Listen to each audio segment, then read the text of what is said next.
Alright mga amigos, recap po tayo sa naging boxing pay-per-view ng PBC ngayong araw.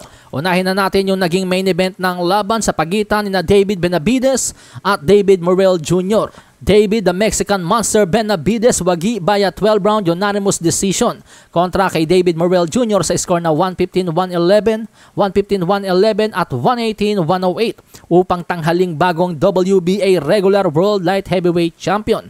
At napanatili rin ni David Benavides ang kanyang WBC interim title. At hindi lang yon mga amigos, dahil sa panalong ito ni David Benavides, siya na po ngayon ang mandatory challenger sa magwawagi sa Undisputed Championship ni Artur Beterbiev at Dmitry Bivol sa February 22.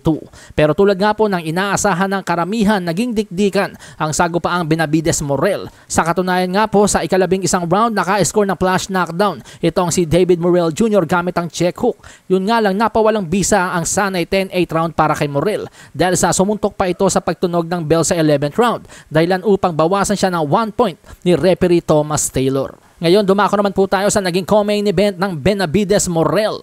Rematch sa pagitan ni Stephen Fulton at Brandon the Heartbreaker Figueroa. Ang sigaw ni Jimmy Lennon Jr. and the new WBC Featherweight Champion of the World, Cool Boy Stephen Fulton, wagi by a 12-round unanimous decision sa score na 117-111, 116-112 at 116-112. Upang maging ganap na 2-division world champion. Pero ang tinatanong nga ngayon ng karamihan, ngayong si Stephen Fulton na ang WBC featherweight champion, aakit na kaya si The Monster Naoya Inoue sa featherweight dahil sa alam niyang dati niya nang tinalo ang newly crowned WBC 126 champ.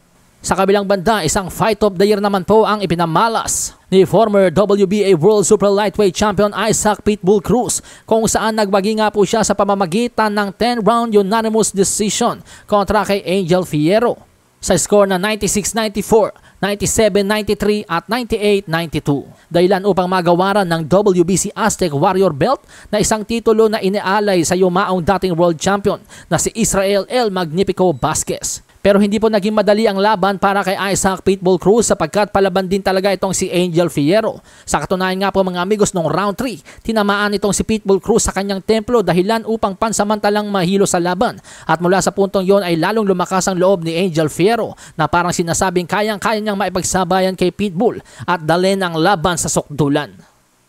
Sahin ang baraha, patunayan mo sa'kin ha. Sino man ang mabunot na kalaban, di ka tatakbo ha. Sabayan ko sa bayan,